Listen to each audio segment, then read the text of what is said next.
Higit 4 na oras na ipit ang braso ng isang binatilyo sa takip ng Imbornal sa Cebu City.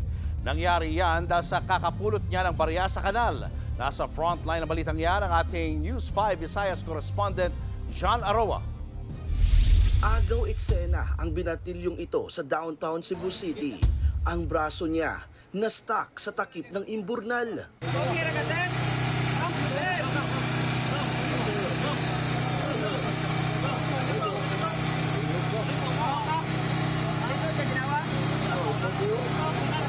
Hinang-hina ang 15 anyos na lalaki nang dumating ang mga rescuer. Pinasuot siya ng welding glasses bilang proteksyon. Kinailangan ng gumamit ng power cutter at hydraulic cutter pero bigo pa rin ang mga rescuer kaya mano-mano nilang nilagari ang takip ng Imbornal.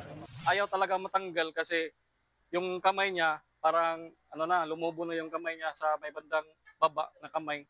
Kung puwersahin namin agad, sir, baka mapano yung kamay ng bata.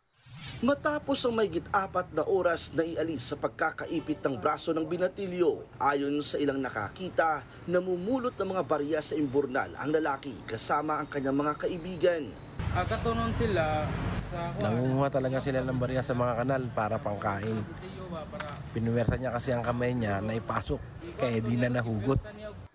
Di ko alam paano na ipasok niya ang kamay niya sa liit ng butas ng takip ng drainage. Nagpapagaling na ang binatilyo sa ospital dahil sa nakuwang sugat at galos. Agad namang tinakpan ng bato ang Imbornal para hindi na maulit pa ang insidente.